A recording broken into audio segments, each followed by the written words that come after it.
Hi guys, welcome to all of you at S N. Bose physics academy. आज की class में हम डिस्कस करने वाले हैं ऑप्टिक्स के बारे में। ऑप्टिक्स आपका बीएससी फर्स्ट ईयर का फिजिक्स का थर्ड पेपर, और कितनी तारीख को होना है? तो 10 तारीख को होना है भाई। 8 क्वेश्चन आने और 3 क्वेश्चन ही आपको करने हैं, ठीक है। और जितना मैं मैटर करवाता हूँ उसमें से आप सेलेक्टेड करके एक यूनिट पूरी कर लोगे ना, उसमें से 2 क्वेश्चन पक्के हैं। 4 में से 1 यूनिट ही कर लो तुम, तो ऐसा मान लो, तो 2 क्वेश्चन तो आपको वहाँ से आ जाएंगे, 1 क्वेश्चन और तैयार कर लेना, ठीक है। लेकिन मैं सारा डिस्कस करूँगा क्योंकि आपके ऊपर डिपेंड करता है। किसी स्टूडेंट को यूनिट फर्स्ट अच्छी लगती है और किसी को फोर्थ भी अच्छी लग सकती है, तो जिसको जो अच्छी लगे उस हिसाब से अपनी तैयारी करें। यहाँ पर तो आपका पूरा मटेरियल है वो मिलना है, ठीक है ना। एक यूनिट में से, इसमें मैं कह सकता हूँ ऑप्टिक्स में कि 100% गारंटी है, एक यूनिट में से 2 क्वेश्चन आपको मिल ही जाएंगे इनमें से। तो चलते हैं अपन, ज़्यादा टाइम न लगा करके यूनिट फर्स्ट के लिए अपन चलते हैं। ये जो अभी अपन डिस्कस करेंगे ये कौन सा यूनिट है? फर्स्ट। कौन सी है? व्यतिकरण, ठीक है ना। तो व्यतिकरण में सबसे पहले शॉर्ट क्वेश्चन अपन बात करें तो हाइगन का द्वितीयक तरंगिकाओं का सिद्धांत वो इसमें आता है, तो वो आप देख लेना। और दूसरा, कालिक और स्थानिक संबद्धता से आप क्या समझते हैं? अच्छे क्वेश्चन है दोनों, वो दोनों आप देख लेंगे। बड़े क्वेश्चन के लिए चलते हैं। फ्रेनल का द्विप्रिज्म, संरचना और बनावट, ठीक है, बनाना है कैसा होता है। फिर पारदर्शी पतली फिल्म की मोटाई, बहुत सारे अनुप्रयोग है, ये इंपॉर्टेंट आपने ये देख लेना, एक चल जाएगा काम, ठीक है। क्योंकि एक संरचना बनावट आएगी, एक साथ में अनुप्रयोग आएगा, तो 4.5 नंबर का हो गया।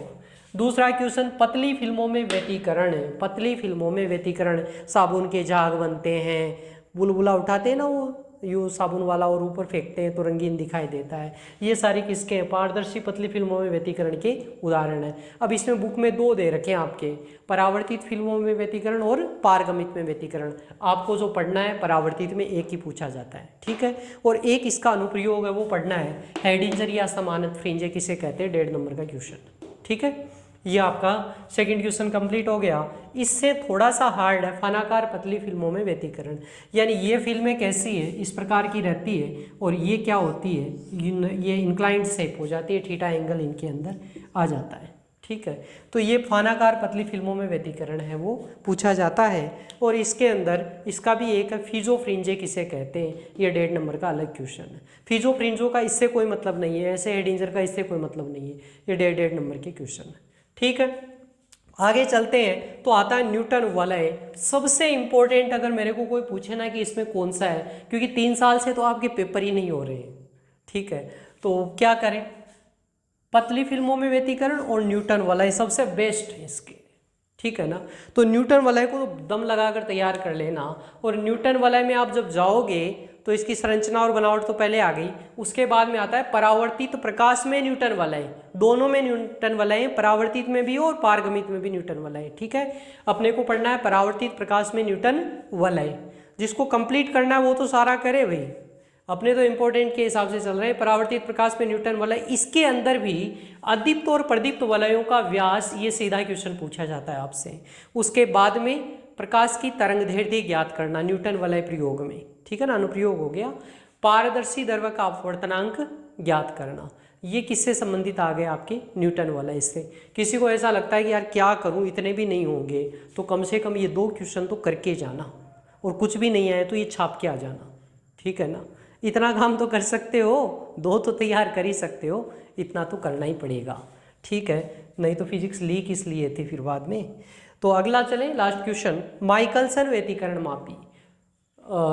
माइकलसन व्यतिकरण मापी, इसमें क्या पूछा जाता है? सिद्धांत और कार्य विधि, ये बेसिक आ गया। इसके बाद में आता है प्रतिकारी प्लेट का कार्य, ठीक है। इसमें 2 फ्रिंजें बनती है, तो कौन कौन सी? वृत्ताकार और स्थानीय फ्रिंजें, इनकी व्याख्या पूछी जा सकती है। और अनुप्रयोगों के रूप में एक वर्णी प्रकाश की तरंगदैर्ध्य और पारदर्शी फिल्म की मोटाई ज्ञात करना, ठीक है। अब देखो, एक वर्णी प्रकाश की तरंगदैर्ध्य और पारदर्शी फिल्म की मोटाई, ये दोनों कहाँ पढ़े थे? देखो, प्रकाश की तरंगदैर्ध्य और पारदर्शी द्रव्य का अपवर्तनांक या मोटाई, तो ये दोनों इसमें न्यूटन वलय में भी है और माइकलसन व्यतिकरण मापी के अंदर भी है, ठीक है ना। तो ये 2 अनुप्रयोग है, एक है इसका मीटर का मानकीकरण, ठीक है। तो ये माइकलसन व्यतिकरण मापी से संबंधित ये हमारा एक क्वेश्चन हो गया। तो टोटल क्वेश्चन कितने हो गए? बड़े 5, और छोटे क्वेश्चन की बात करें तो 1, 2, फिजोफ्रिंजे 3, और हेडिंजर हो गई, वो हो गई 4, ठीक है। तो इतना अपन करेंगे, ये अपना हो गया फर्स्ट यूनिट। अब अपन पढ़ने वाले यूनिट सेकंड के बारे में, और यूनिट सेकंड क्या है आपकी, विवर्तन। पहले वाला क्या था, व्यतिकरण, और दूसरा क्या है, विवर्तन। विवर्तन क्या होता है, जो अपने जैसे मेरी आवाज़ आ रही है, अगर मैं सामने हाथ रख लूँ तो इससे क्या होगी, कट कर आएगी, यानी बीच से रुक जाएगी, तो ये क्या कहलाता है, आपका विवर्तन कहलाता है। ऐसा ही प्रकाश के लिए होता है। तो प्रकाश में आप देखते हैं कि खिड़की खुली रहती है तो उसमें कैसे प्रकाश जाता है अंदर की तरफ। एनीवे बहुत ज़्यादा टाइम लग जाता है, अगर मैं पढ़ाने लगूँ आपको तो। सीधे क्वेश्चन पर आते हैं अपन। सेकंड यूनिट के अंदर कौन कौन से क्वेश्चन है विवर्तन के अंदर। पहला क्वेश्चन अपन देखते हैं, फ्रेनल के अर्धावर्ती कटिबंध क्या होते हैं। ठीक है, इसके अंदर जो क्वेश्चन पूछा जाता है, देखो अर्धावर्ती कटिबंध, फिर एनवे कटिबंध की त्रिज्या और एनवे कटिबंध का क्षेत्रफल, ये दो मेजर क्वेश्चन पूछे जाते हैं आपके, इतना देख लेना।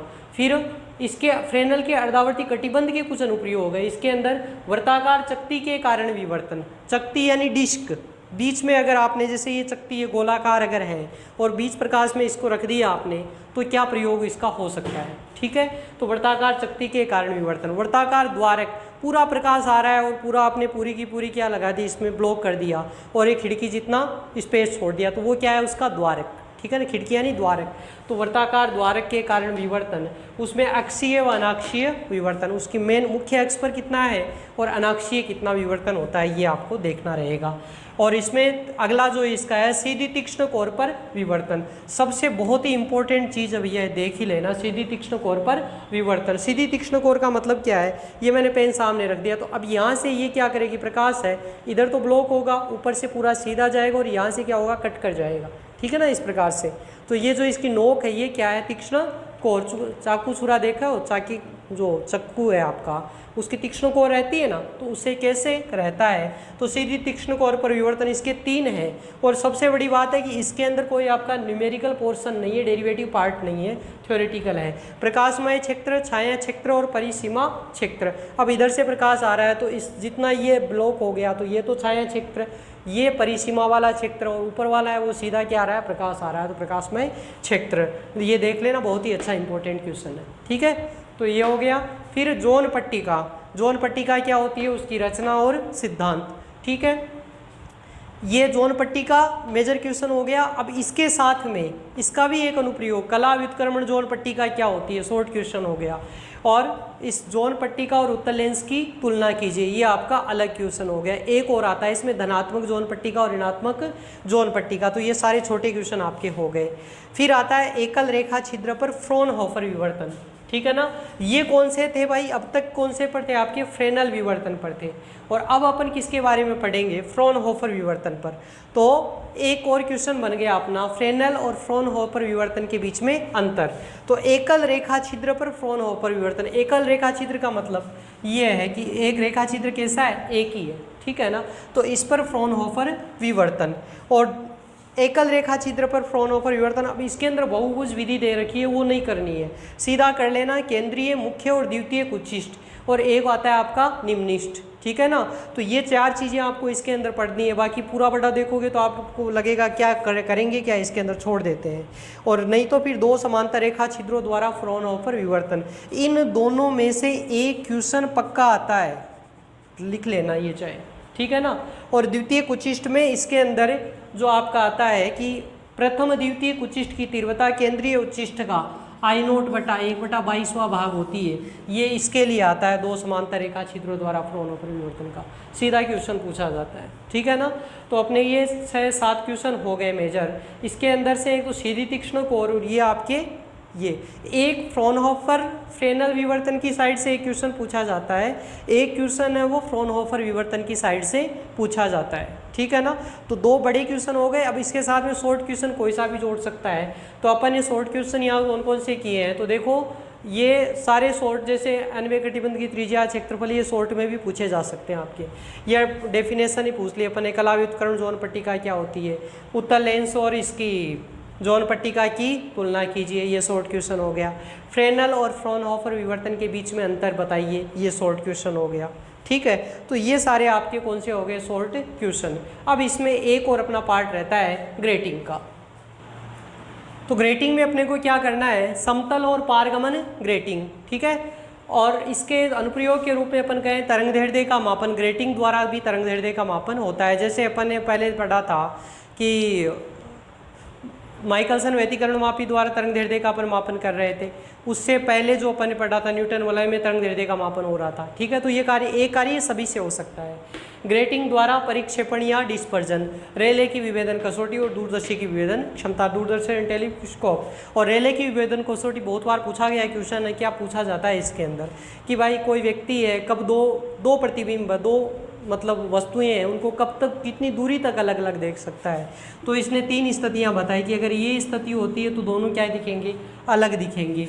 अगर ये स्थिति होगी, एक का मैक्सिमा और दूसरे का मिनिमा एक दूसरे पर क्या होते हैं, ये एक दूसरे के ऊपर इस प्रकार से होते हैं, ठीक है ना, ओवरलैप होते हैं। तो इस स्थिति में व्यक्ति को लगेगा, कंफ्यूज होगा कि यार एक आ रही है कि दो आ रही है। जैसे सामने से 2 गाड़ी आती है तो पहले उसको लगता है कि 2 बाइक आ रही है, ठीक है ना, एक गाड़ी आ रही है, बाद में पता चलता है कि नहीं 2 आ रही है, ठीक है। तो ये क्या होता है इसमें। और तीसरी इस प्रकार से, तो इसके अंदर क्या होता है पता चलता ही नहीं है, ठीक है। तो ओवरलैपिंग की कंडीशन है, इसमें दोनों अलग अलग देख सकता है और इसमें बिल्कुल भी नहीं देख सकता है। ये क्या आपकी रेले की विभेदन कसौटी। तो ये आपकी सेकंड यूनिट है, ये कंप्लीट हो गई। सारे के सारे शॉर्ट क्वेश्चन है और जो पहले बताए थे वो बड़े क्वेश्चन है। तो अब तक अपन 2 यूनिट पढ़ चुके हैं, 4 क्वेश्चन तो तुम्हारे आ गए एग्जाम में, ठीक है। 5वें और 6वें की बात करते हैं। ये यूनिट आपके फर्स्ट और सेकंड से इजी यूनिट है भैया, ठीक है ना।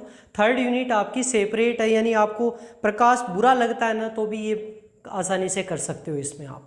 तो इसमें अपन बात करें पहले क्वेश्चन की, तो समतल वृत्त और दीर्घवृत्त ध्रुवित प्रकाश क्या होता है वो समझाइए। ये अपना एक क्वेश्चन हो गया, ठीक है। दूसरा, वृत्त व दीर्घवृत्त ध्रुवित प्रकाश का उत्पादन, अच्छा क्वेश्चन है वो। और ये चतुर्थांश व अर्ध तरंग पट्टी का, इससे संबंधित कुछ भी नहीं छोड़ना है। ये पक्का अच्छा, बहुत ही अच्छा क्वेश्चन है, बहुत ही इंपॉर्टेंट क्वेश्चन है। चतुर्थांश और अर्ध तरंग पट्टी का क्या होती है समझाइए, इसके अनुप्रयोग समझाइए, ठीक है ना। इसके द्वारा हम इनका उत्पादन भी करते हैं, इनका समतल वृत्त और दीर्घवृत्त ध्रुवित प्रकाश का उत्पादन भी इनके द्वारा हम कर लेते हैं। एक ध्रुवित प्रकाश का विश्लेषण, तो ये 3 प्रकार से ध्रुव, यानी 3 टेस्ट होते हैं इसके अंदर। निकोल प्रिज्म में से प्रकाश को गुजारा जाता है, ठीक है। तो ये आप देख लेंगे, ध्रुवित प्रकाश का विश्लेषण। डायग्राम बनाकर है, पूरे बोर्ड में डायग्राम बन सकता है उस हिसाब से, और कुछ है नहीं इसमें ज़्यादा। और ये ध्रुवणमापी बहुत ही मेजर क्वेश्चन है। ध्रुवणमापी, द्विक्वार्ट्ज ध्रुवणमापी और लारा की अर्ध छाया ध्रुवणमापी। कोई मुझे कहे कि पूरी ऑप्टिक्स में सर मुझे 2 ही क्वेश्चन करने हैं, तो मैं कहता हूँ कि एक तो बेटा चतुर्थांश और अर्धतरंग पट्टी का कर लेना, और दूसरा ध्रुवणमापी, द्विक्वार्ट्ज, लारा की अर्ध छाया ध्रुवणमापी कर लेना। कम से कम 9 नंबर तो तुम्हारे आ ही जाएंगे, ठीक है ना। यानी बहुत ही अच्छे क्वेश्चन है दोनों ही। ध्रुवणमापी, द्विक्वार्ट्ज ध्रुवणमापी, संरचना, बनावट पूरी की पूरी देख लेना इसको, और तसल्ली से देखना, क्योंकि पूरा थ्योरेटिकल है, कुछ भी डेरिवेशन है ही नहीं इसके अंदर, ना द्विक्वार्ट्ज में ना लारा की अर्ध छाया है। द्विक्वार्ट्ज का मतलब क्या होता है कि ये ध्रुवणमापी इधर भी क्वार्ट्ज लेते हैं, इधर भी क्वार्ट्ज काम में लेते हैं, ठीक है ना। और लारा की अर्ध छाया के अंदर एक तरफ तो क्वार्ट्ज काम में लेते हैं और एक तरफ साधारण कांच काम में लेते हैं, ठीक है। तो ये दोनों में चेंजेस होता है। और ध्रुवणमापी क्या होता है ये एक अलग क्वेश्चन है। तो ये अपना एक पार्ट इसका हो गया यूनिट 3 का। अब छोटे क्वेश्चन एक पार्ट है वो अपन इसमें से और करेंगे, इसमें से एक क्वेश्चन आपको पक्का पूछ लिया जाएगा 3rd यूनिट का। तो अब इसका यूनिट 3 का सेकंड पार्ट जो है, एक क्वेश्चन उधर से आ गया यूनिट 3 का। सेकंड क्वेश्चन की अपन बात करते हैं, लेजर का सिद्धांत। तो लेजर का सिद्धांत क्या होता है, समष्टि प्रतिलोमन का सिद्धांत इसको हम कहते हैं, ठीक है ना। सामान्यतः क्या होता है कि यहाँ पर ज़्यादा कण होते हैं और इधर ये एक्साइटेड स्टेज यहाँ होते हैं कम, फिर यहाँ चले जाते हैं और फिर वापस यहाँ से क्या आते हैं। और मान लो इधर से मैंने 2-3 फोटोन दे दिए और 2-3 यहाँ पहले से, तो संख्या क्या हो गई, डबल, ठीक है। तो ये क्या कहलाता है आपका उद्दीप्त उत्सर्जन। लेकिन मैं पहले से बहुत सारी संख्या इधर कर देता हूँ और ये कुछ बहुत सारे इधर से भेज देता हूँ, तो ये सारे इधर से भी आए और सारे एक साथ इधर आए, तो ये क्या कहलाता है, समष्टि प्रतिलोमन या जनसंख्या व्युत्क्रमण। यानी होता तो नॉर्मली नीचे ज़्यादा है और ऊपर कम है, अब हमने क्या कर दिया, इसका अपोजिट कर दिया। ये उद्दीप्त अवस्था है और ये क्या है, सामान्य अवस्था है, ठीक है। तो समष्टि प्रतिलोमन इसके अंदर पूछा जाता है और इसके कुछ बाउंडेशन होते हैं, वो क्या है। दूसरा क्वेश्चन है आइंस्टीन गुणांकों में सह संबंध, ए और बी के अंदर संबंध है। तो लेजर वाला पार्ट भैया जिसको कंप्लीट करना है वो करे, और बाकी थोड़ा थोड़ा देखना है, कोई ज़रूरी नहीं होता। ठीक है, तो आइंस्टीन गुणांकों में सहसंबंध हो गया ए बी में। अब बड़े क्वेश्चन में अपन बात करें तो रूबी लेजर, जैसे हीरा होता है ऐसे रूबी होती है, ठीक है, उसमें से प्रकाश गुजारा जाता है, उसका एक निश्चित संरचना रहती है। तो रूबी लेजर होता है ऐसे, हीलियम नियोन लेजर होता है, CO2 लेजर होता है। थोड़ा सा डेरिवेटिव है, कंस्ट्रक्शन है और थ्योरी है पूरी की पूरी। ठीक, तीनों लेजर 4.5 में पूछे जाते हैं, छोटा क्वेश्चन नहीं आता। CO2 तो कम पूछा जाता है, सबसे ज़्यादा रूबी पूछा जाता है। एक क्वेश्चन और बच गया, होलोग्रामी। और होलोग्राफी के अंदर क्या होता है, देखो आप पुस्तकों पर देखते हो ना, जैसे पुस्तक है तो इस पर तो नहीं है, नहीं उस पर वो रंग बिरंगा दिखता है ना, उसको आप प्रकाश में देखते हैं तो अलग अलग आकृति उसके अंदर दिखती है। जैसे टाटा का है तो टाटा TT टाटा लिखा हुआ दिखता है, तो वो किसके कारण, वो जो होता है वो क्या कहलाता है, आपका होलोग्राम कहलाता है। और उसको अपन देखते हैं तो अपने को दिखता है तो वो प्रतिबिंब कहलाता है। ठीक है ना, तो कैसे तो होलोग्राम का निर्माण करना और कैसे प्रतिबिंब का निर्माण करना, ये भी आपका एक अच्छा क्वेश्चन है। सारे के सारे क्वेश्चन क्या है, शॉर्ट के हैं। ये बड़ा क्वेश्चन है, ये छोटा क्वेश्चन है, ये कुछ सेलेक्टेड है, 4 क्वेश्चन मैंने बताए हैं इसमें। ठीक है, तो ये अपनी होगी यूनिट 3। तो अब हम डिस्कस करते हैं यूनिट 4 के बारे में। इस यूनिट 4 का 3 यूनिट अगर आपने बिल्कुल भी नहीं पढ़ी है तो भी कोई मतलब नहीं है इससे, ठीक है ना, यानी बिल्कुल ही सेपरेट ये है। और यूनिट 4 अब इसके अंदर, क्योंकि ये तरंगों के ऊपर आश्रित है पूरी की पूरी। पहला जो क्वेश्चन है, एक विमीय तरंग समीकरण ज्ञात कीजिए, सीधा क्वेश्चन आता है, या त्रिविमीय तरंग समीकरण को समझाइए, पहला क्वेश्चन हो गया। सेकंड, तनी हुई डोरी में अनुप्रस्थ तरंगे, बुक में देखोगे बड़ा है, वेग जहाँ तक आता है वहाँ तक ही अपने को करना है। तो v बराबर √T/m जहाँ आ जाए वहीं पर आप कट कर सकते हैं इसको। ठीक है, तो तनी हुई डोरी अपन बांधते हैं ना, बांध कर बाद में उसको यू पर करते हैं तो क्या करते हैं, अनुप्रस्थ तरंगे उसमें क्रिएट होती है। ऐसे ही दूसरी होती है ठोसों में प्रत्यास्थ तरंगे। ठोस के अंदर यू मैंने इसमें मार दिया, तो मारने से अपने क्या होता है, आवाज़ है वो क्या करती है, फैलती है। ठीक है, तो ठोसों में प्रत्यास्थ तरंगे v बराबर √y/ρ। y क्या है, अंक का प्रत्यास्थता गुणांक है, रो क्या है, घनत्व, ये होता है। ऐसे एक होती है गैस स्तंभ में दाब तरंगे, गैस में भी तरंगे होती है, तो कौन सी होती है, दाब तरंगे इसमें होती है। और v बराबर √k/ρ इसका मान होता है। इसके अंदर 2 चीज़ें होती है भाई, न्यूटन में परिकल्पना और लाप्लास संशोधन, ये इसमें पूछा जाता है इसके साथ में। ठीक है, तो अब तक क्या कितने क्वेश्चन हो गए, 4 हो गए। एक तो एक विमीय और त्रिविमीय तरंग समीकरण हो गई, ठोसों में तरंगे हो गई, तनी हुई डोरी में हो गई, और गैस स्तंभ में दाब तरंगे हो गई। और गोलीय तरंगे एक ही हो गई, ये कोई ज़्यादा इंपॉर्टेंट तो नहीं है। फूरिये प्रमेय विशेषताएं, ठीक है, ये छोटा क्वेश्चन आ गया। फूरिये प्रमेय से आप क्या समझते हैं, तो साइन और कोसाइन का कॉम्प्लेक्स होता है, क्योंकि जो भी वाद्य यंत्र होते हैं सबके अंदर क्या होते हैं, मिक्सिंग होती है, इसलिए वो सारी की सारी कैसी होती, कौन समझाता है उनको, फूरिये ने समझाया तो फूरिये प्रमेय होती है। अब इसकी 4 विशेषताएं हैं, तो वो 4 विशेषताएं याद कर लेना, 1.5 नंबर का क्वेश्चन आता है। और वर्गाकार तरंगे, इसके 2 अनुप्रयोग हैं।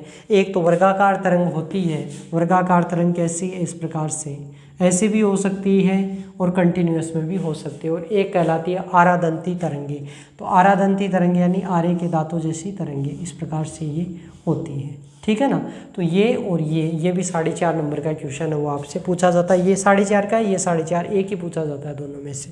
इसका एक एग्जाम्पल भी करवा रखा है, वो आप करें तो वो कर सकते हैं। और लास्ट एक शॉर्ट क्वेश्चन है, कला वेग और समूह वेग, कला वेग और समूह वेग से क्या समझते हैं आप, तो ये सारा हो गया। तो अब तक हमने जो डिस्कशन कर दिया है वो ऑप्टिक्स के 4 यूनिट यानी 8 क्वेश्चनों के बारे में डिस्कस कर दिया है। आपको कितने करने, मात्र 3 क्वेश्चन ही करने, क्योंकि 1.5 घंटे का ही टाइम मिलेगा और इतना ही आपके पास समय होगा। तो कोई भी एक यूनिट, मैं तो कहता हूँ कोई एक यूनिट प्रॉपर उठाकर कर लीजिए, कंप्लीट एक यूनिट। ठीक है, कंप्लीट एक यूनिट यानी 2 क्वेश्चन तो वो दे देगी आपको, और एक क्वेश्चन और कहीं से आप दूसरी यूनिट कर लेना। तो 4 में से 2 यूनिट कर लेते हैं तो आपका मोर देन सफिशिएंट हो जाता है। अब आपको डिसाइड करना है कि आपकी कौन सी बेस्ट है, वो हो सकती है। ठीक है, क्वेश्चन देखें सारे के सारे, फिर आपको जो अच्छा लगता है, जो मर्जी में आए वो आपको करें। All the best for your exam. अगर वीडियो पसंद आए तो इसको लाइक करें, शेयर करें, सब्सक्राइब करें। Thank you.